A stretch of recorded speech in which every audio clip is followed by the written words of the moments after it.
Hello, everybody. Welcome to the Tyler Fischer Show, hosted by surprise guest Mitch Hedberg. I have been wearing these glasses to do a Joe Biden impression, but I realized I look a little bit like Mitch Hedberg. Hedberg. So I gotta add that to the impression list. Yeah, I tell you, it's a curse. It really is. Every time I discover a new one, I go, fuck. Shit. I gotta learn another one. I don't know where these sons of guns, these people are just in my brain somewhere. I never even really watched much of him. I know I should, because he's amazing. He is a very good comedian. He has good one-liners. I don't even write one-liners because of guys like Mitch Hedberg. Son of a... Gah! I have a friend who's dyslexic, and she told me she thinks I'm dyslexic, and she's certain about it. Why no fucking teacher ever? I couldn't really even read growing up. Those were the times I was living in. If you grew up in the 90s, no one gave a shit. We're in a different arena right now. It's like everybody now we're too obsessed with every part of children's growth. Back then, no one gave a shit. Are you kidding me? I can't even say Mitch Hedberg. Mitch Hedberg. So I can't do one-liners because I compare myself with Mitch and with guys like Stephen Wright, and because I realized about one-liners. I realized you have to have a monotone voice to get away with one-liners. You can't have a lot. I have too much range in my voice. The real masters of one-liners, they have a rhythm and they have a pretty monotone voice. And so now when I want to do a one-liner, I have to do it. I have to do it in a different voice, like a Stephen Wright voice. You know, here I'll do a one-liner that I wrote, and I'll do it in Stephen Wright's voice because it's way better. I saw a sign on a cafe window. It said, "Now hiring, inquire within." So I asked myself if I could have the job. I still haven't heard back. Right? That's a one-liner. It would work in Mitch's voice too, right? I saw a sign on a cafe window. It said, "Now hiring, inquire within." So I asked myself if I could have the job. I still haven't heard back. That joke did not go very well. He bombed a lot more than I thought. I did start watching a lot of his videos, and he did a late night talk show, and he was just bombing, and he just calls it out. He's like, I do not think anybody in the crowd likes me. This is not going very well. It's on national TV. So anyways, I got to shave the beard so I can do some new impressions. I'll do Mitch. I'm working on a Tucker Carlson. That's the main reason I'm going to shave my beard, is because I'm like, I have to do a Tucker Carlson. I don't think anyone, not that I know of, I don't know anyone that does him, but he is an interesting fella. Very entertaining, whatever side you're on. I mean, I'm watching him now to learn the impression. So it's just weird because I gotta look over my shoulder if someone comes in my house and Tucker Carlson's on. Oh, they'll make assumptions about me, but I'm just doing my research. That's all I'm doing. That laugh he does, that's what kills me. Ha! He'll just do that randomly. Good evening and welcome to Tucker Carlson. What's going on with the country? What's happening? It's not even recognizable. Some gender fluid hippopotamus will serve you a coffee and then call you a racist. Ha! Ha! Yeah, needs some work, but once I shave the beard, I got a wig and everything. I'm ready for it. I hope you're having a good snow day. I stayed in bed all day long. That's why this is very late. I apologize. I was protesting doing any work today. I was just lay in bed. I watched the snow fall, cuddled with Mr. Fred. And then we went outside, and he disappeared into the snow. The snow was all the way up to my stairwell. I have this little like front yard thing. And he walked down and he just disappeared. It was just gone. And then a little paw popped up like a submarine. And he flopped around in the snow. It was quite a lovely morning. We had quite a lovely snowy morning here in Brooklyn, New York. Oh, yes, we did. Yes, we did. So that was nice. Nice little snowy morning. Made me nostalgic for all those snow days you had as a kid. Remember how happy you'd be? You'd be so excited. Man, there's nothing better than that. Nothing better than finding out you don't have to go to school and you can get your fucking ass back in bed, sit around, eat junk food all day. That's pretty much been every day of my life since age 7. So, yeah, I'm going no hat today. I don't think I've not worn a hat. I've been wearing a hat since the pandemic, and I gotta give you ladies some credit, or anyone who chooses to have their hair long, no matter what gender you are. It's not easy having long hair. I'm always worried about what it looks like.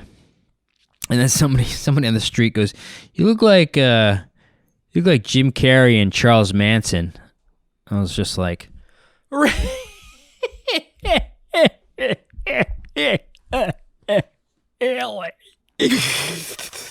And then I stabbed him. Oh yeah, I stabbed him. Because New York is like the 80s now. We're back, baby. It is every man. I have not seen a police officer in a year. I'm not kidding. They're just gone. They're gone. De Blasio took $1 billion from the police force. They're all fucking pissed off from defunding the police, and they're just not around anymore. I actually feel scared walking. I was in Manhattan last night, and I felt scared.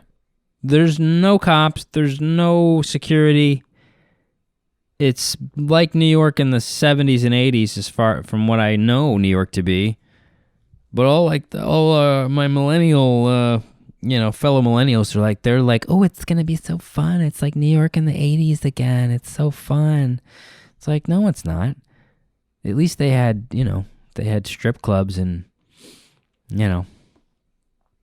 prostitution. Like there's no fun. There's no fun in it just being dangerous with Times Square not being this like wild fucking circus that it used to be. It's gonna be so fun. We'll have to like run home, just like run from all the criminals. Crime's way up. It's way up here. I had a friend. My friend's motorcycle was stolen. My friend's car was stolen, and then I was doing a car share. Like my neighbor had a camper that I was using.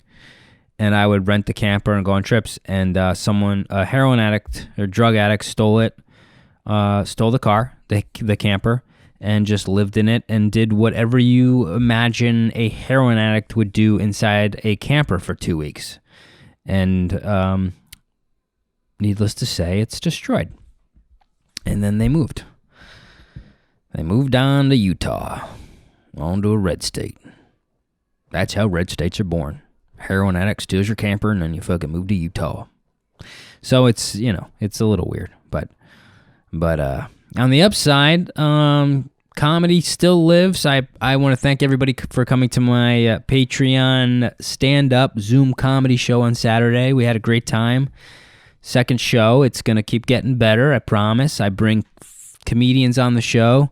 So I can't thank you guys all enough for supporting me on Patreon. That is literally 100% how I fund all of my stuff now. I used to be totally self-funded. I couldn't sustain it anymore. I've been making videos for 10 years, and Patreon was the answer to that conundrum because I thought, I don't think I can keep this up anymore. I love doing it. I mean, this is my favorite thing to do, the podcast, make videos, sketches, put out stand-up clips, just put out a special, an album.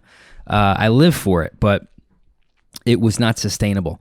So Patreon has been this really fucking it's been a gift, and I'm so appreciative to anyone, no matter how much you're able to contribute every month. And then I want to reward you guys with with more comedy. That's the only reason I'm able to do the podcast and the Zoom show and all sorts of stuff. So it's patreon.com/Tyler Talks, and check it out. You can pay whatever you want.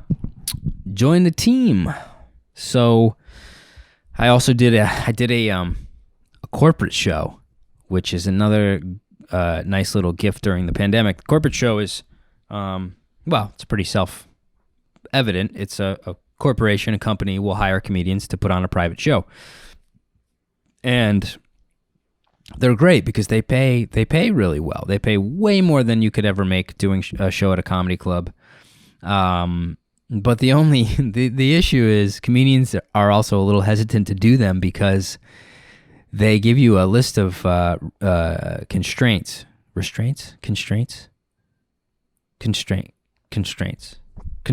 restraints. They give you both, actually. And so they'll give you a list of things you can't talk about, which makes it tricky because it starts cutting down your material. Like you're like, oh, can't do that joke, can't do that joke, can't do that joke, can't do that joke. So there's always like this random list of things you can't talk. I don't know if there's like super sensitive people in the company and they like, submit a list of trigger words or something, but it's always like this weird, like, hey, you can pretty much joke about anything you want. It's always in an email, like, but just please no jokes about any left-handed people. It's like definitely don't go there, or ambidextrous people. Anyone with a limp, no limp jokes. Please don't joke about hard-boiled eggs. Don't mention Venezuela at all. Like, don't even go there. I wouldn't even mention any region within 100 miles of Venezuela. No ferret jokes. Please do not pick on anyone with seafood allergies. Anyone who's allergic to tropical fruits. Anything else is pretty much fine. I'm like, okay, can I make fun of Jews? Like, absolutely. Yeah, go to town. We prefer it, actually. We prefer it. And guys, I bring up Jews because I just found out through a 23andMe test. If you don't know, 23andMe is the site, the app where you can do a DNA test. It's also Woody Allen's dating app. I found out I'm half Jewish. My family did that test, which is crazy. I didn't know, not because I think Jews are crazy. You guys are my people now, But just out of the blue, it's a long story. There was an affair somewhere along the line, and so I'm not even actually a Fischer. It's a long story. So 50% Jewish. I couldn't believe it. I do know that the test is authentic because as soon as I found out, I wrote to them and demanded 50% of my money back. Because that's what we do as Jews, it's good to be here, I'm this is the new me, and I hope you like it. It's I'm a little more whiny, a little more financially in tuned. I'm building some real estate in Williamsburg, and it's wonderful. I've been turned on to capers, and I'm doing some whitefish. So lots of whitefish. I eat it right out of the can. It's really great. I'm having more existential crises, and and it's just I feel free. I really do. I wish I was like a real Jew. I don't know. They seem to be able to, in a healthy way, emote more, show more emotion. Jews, Italian people, Irish family were like, yeah, we bottle it up. But I remember going to my friends' houses. They were either Italians or Jews, and there's a lot of, hey, what are you doing? Come on, put your shoes on, get your shoes on. And there was like this like release of emotion, and it was crazy to me because we didn't do that at our house. We kept it in here nice and tight. We kept it all bottled up. We didn't let it out. So, anywho, I did the corporate show, and it was great. And they didn't have this list of requirements, and it was the best corporate show I've ever done. So I'm not making fun of it. They did have one requirement, and because I always ask, hey, can I joke about this? Can I joke about that? And they said they want you to make fun of them. You could do anything you want. You just can't you can't tell any joke that might be offensive to women. And I was like, okay, when? Whoa! Because there's all different types of women. So I was like, that's a slippery slope.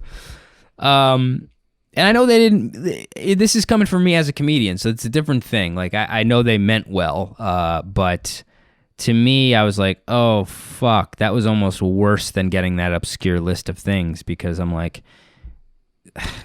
this is what's so interesting about, like, this new obsession with identity and gender and race, because it ends up, by putting so much weight on it, it ends up boiling people down to just like one singular thing, like women. It's like, don't offend women. Women are diverse in a million ways. It's not just because they're all women. They have a million different, backgrounds and political views and personality types. So it's just, I'm just talking this out, but it seems to be like it's works against the mission of doing that, because now you're protecting women, but you're putting them all in a very tiny box. Like, oh, all women will be offended if you make fun of nail polish, or make fun of, pocketbooks or whatever. But there's so many different types of women. So, like, I could tell I have some pedophile jokes, and Oprah probably wouldn't want to hear my pedophile jokes, but Ghislaine Maxwell, she would fucking love the pedophile stuff. She would love it. That's Jeffrey Epstein's girlfriend. She'd love the pedophile chunk.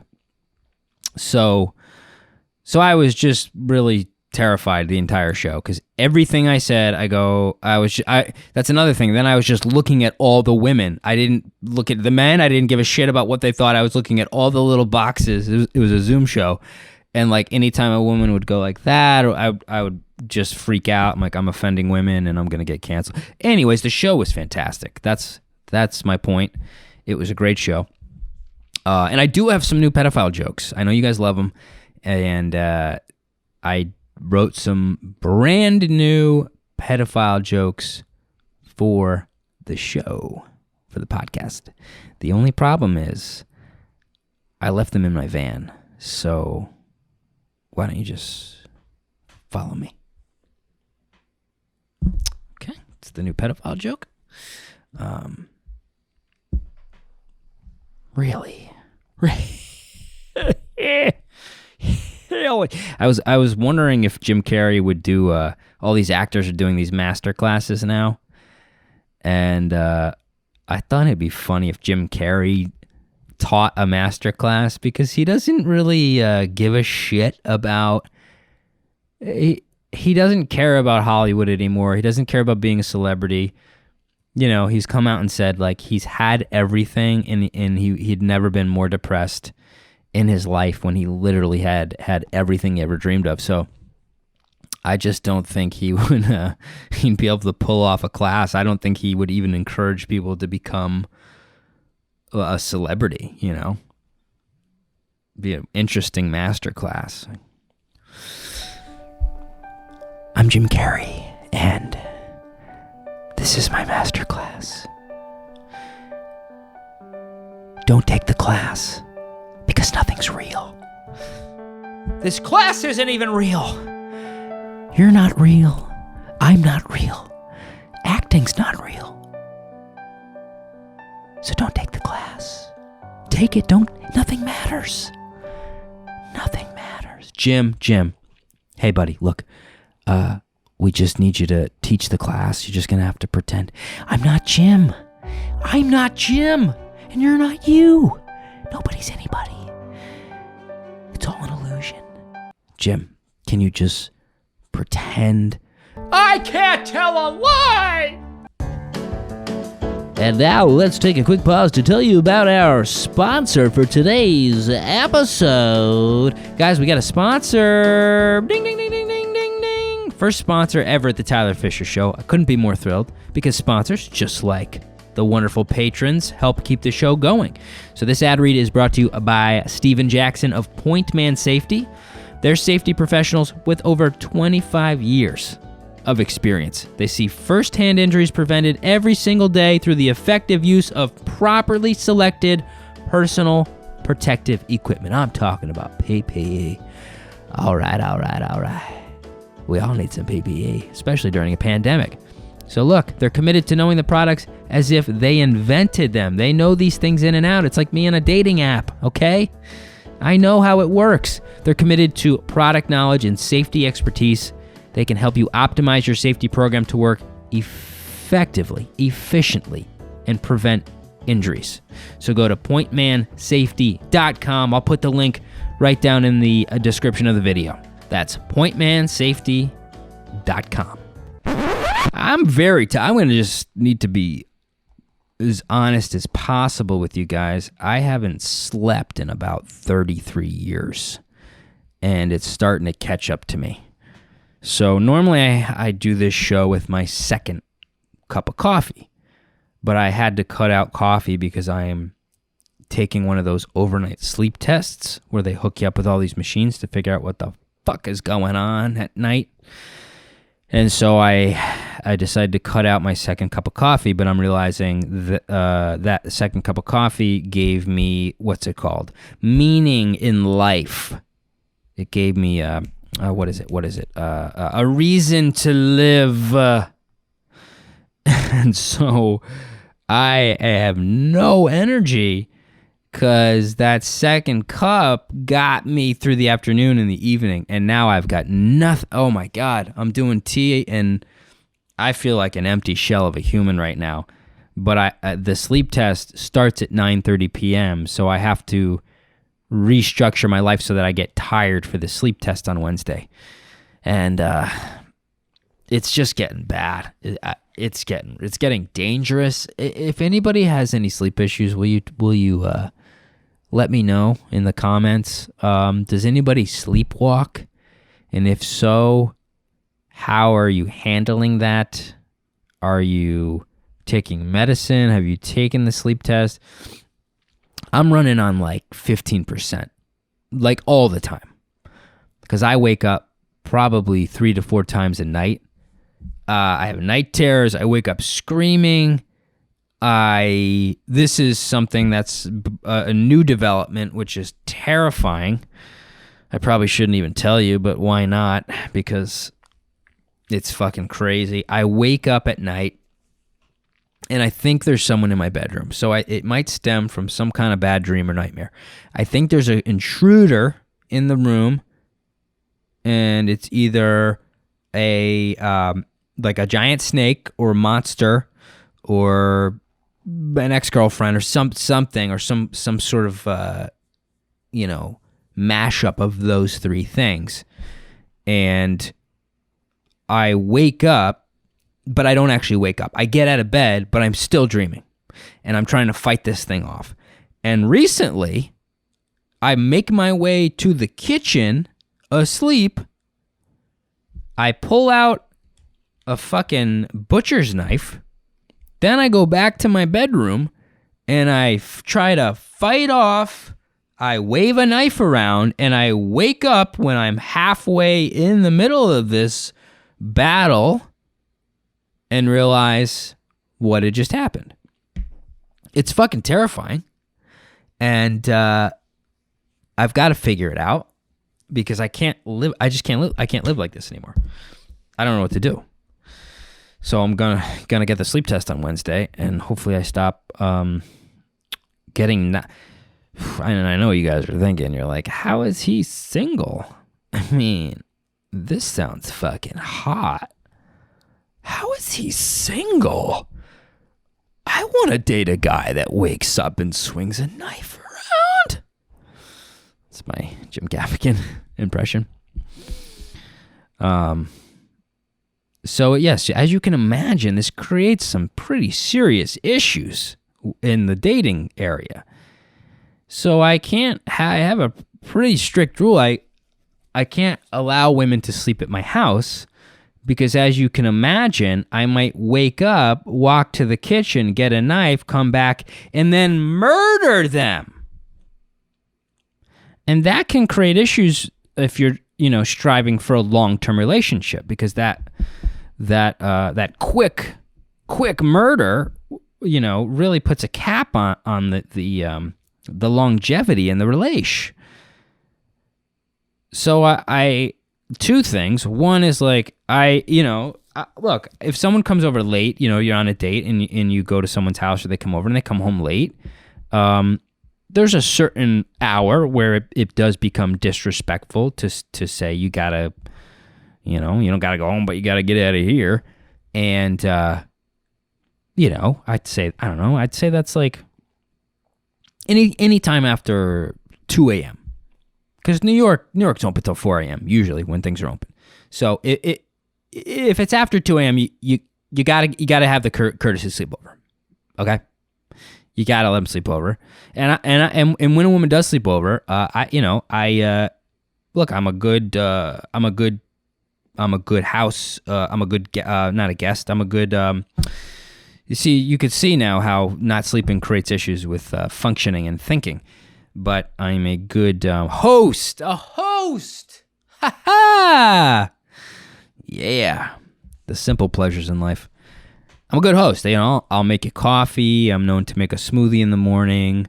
I'll whip up buttermilk pancakes. I'll really, I'll do the 9. But it's hard to also say, hey, you can't sleep over. Because like sometimes women just expect to sleep over. I'm sure some men do the same thing. And I'm talking like, this is a second date or something. I'm not sure you should expect to sleep over anyone's house on a second date. It happens. Look, it happens. But I'm also dealing with this nighttime knife situation. It's a balance, because I don't want to say, hey, I'd love for you to stay over, but I might murder you. That also doesn't help with the attractiveness situation. So, my point is, lock your knives up at night. And then I thought about locking my knives up at night. But then, like, sometimes I have Airbnb guests staying at my house, and then if they go to get a knife in the morning and it's all locked up and they ask me why, I have to say, because I sleepwalk and then I come and get a knife and I wave it around. So you better not find yourself down in the kitchen around between 2 and 5 a.m. You better not find yourself down here, because I'm going to be sleep fighting. It's a real disaster, guys. Real disaster. In other news, and I'd say this is the biggest news of the show, and I'm so excited to share this with you. People always ask me, like, why aren't you famous and why aren't you on SNL? And I'm always flattered by it. And, it's, look, it's a hard industry. I don't take any of it personally. I've been blessed with a lot of great opportunities. I'm, now making a lot of my own opportunities. But something happened last week at a stand-up show, and I think it could launch me. I don't want to get too excited, but I think it could launch me into the next, what do you call it? Arena, next level, next, area of success. I did a stand-up show, and somebody came up to me after the show, and they said, hey, your comedy is transphobic. Guys, I made it. I mean, that's it. I just want to thank everybody. I want to thank my gay dad. I want to thank all the trans people who I spent a lot of time with growing up. I just want to thank everybody. I mean, it was so flattering too, because she was, I would say, somewhere around a 22-year-old super duper woke chick, and shouldn't even say chick. She'll say I'm chick phobic or female phobic or whatever, but it's just so, if you've never experienced this, I highly recommend it. It's such an honor to have someone come up and tell you you're transphobic, especially when the target of that accusation is around a joke that isn't even about trans people. It makes it even extra special. You feel better about that. You feel like there is more unity in the world. And so it was just a really amazing experience, and I think it, because I'm going to put it on my resume in my special skills, and I think that's sort of what's going to launch me. They'll say, oh, he does impressions, he does improv. What else? He's got a car, so he can travel, he can cook. Oh, and he's transphobic. So I mean, it's just a natural sort of progression. Now, what was the joke that I told that was called transphobic? I told it on this show a couple shows ago, and the joke is that nowadays you go out on a date and you can't see somebody because of their mask. And I went out on a date, and on the fourth date, she took her mask off and she had a penis. So that was the joke in question, or not even question. It was just fucking transphobic, period. No questions asked. So to me, that joke, and again, it's all about context. To me, the joke was, it was actually a man the entire time. So that's what I thought the joke was. It is what the joke is. Some other people said, oh, that's a really funny, silly joke, and it's weird, doesn't make sense. They took their mask off. They had a penis like come out of their face. That's just weird. So that's how some people took it. This particular person said it was transphobic. And I said, it's not. I was like, well, I wrote the joke. It's not about trans people. It's not about women, because it's like, it doesn't even touch that. And if you want to know about what the joke is, we can sit down and have a conversation. But it was like, it's just so funny to me how people will just lay out these accusations like they're absolutely 100% true without even having a conversation. That's scary to me, that you can just go accuse somebody of something without getting any context. So I sat down and I said, look, she told me she wanted me to remove it from my set. Now, I have hardly done stand-up in the last year.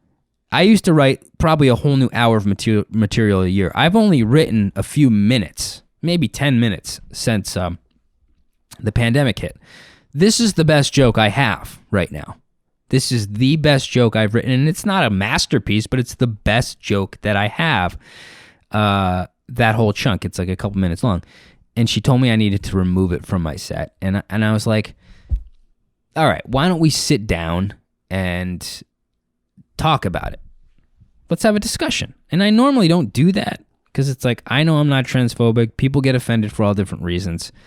But I thought, let's have a chat. She also told me she thought I was cute, so I thought, let's see where this goes. But I wanted to just let my inner Bill Burr out. It's like, I didn't want to have this conversation. I just wished in that moment I was fucking Bill Burr, so I could just like straight up do his monologue from SNL, just like, all right, here we go. All right, let's talk about white women, right? Amazing.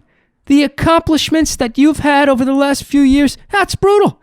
The way white women somehow, and it's what you're doing right now, hijacked the woke movement. And you know what? The fucking generals all over the world, they should be studying this shit. It's fucking brutal. All right, just to refresh your memory, all right? The woke movement was supposed to be about people of color not getting opportunities. But here you go. We got this 22-year-old fucking acting major from NYU, probably paid $300,000. And her fucking parents probably paid for that shit. And now what are you doing? You're hijacking that shit. And by the way, there was a fucking trans person at the show who came up to me after and said they loved it. I'm not trying to be a dick, but you can go fuck yourself.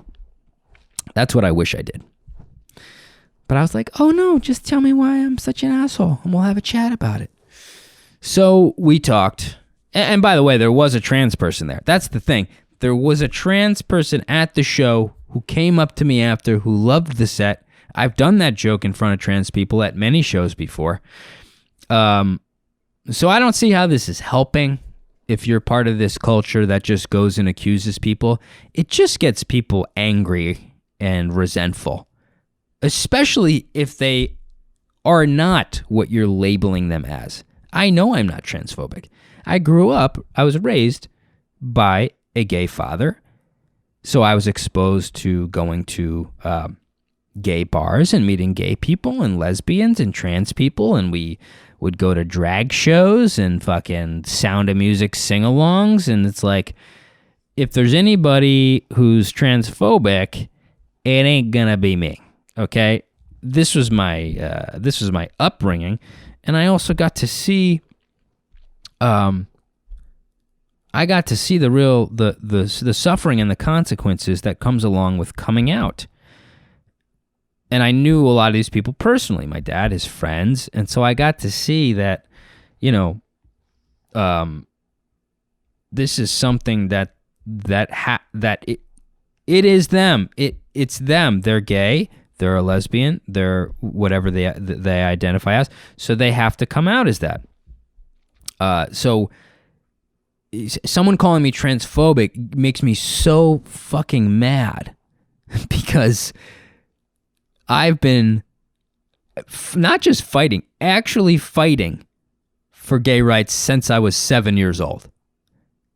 I mean, when you have a gay dad come out in a small town in the 90s when nobody was for homosexuality back then, not publicly. I mean, no president was. Obama wasn't even in favor of gay marriage in the beginning. So it was brutal, I mean, I got made fun of. I would hear people whispering and making fun of my dad, making fun of gay people, and I would actually have to confront people and actually fight and stand up for homosexuality, for gay people who want to live their lives, and to be accused of that is so fucking annoying. And this is the icing on the cake. She was like, yeah, well, it's just classic straight white men rhetoric. Of course, just talking about guys, women having dicks. It's just such a fucking straight white man thing to say. And I was like, this girl's fucking brutal.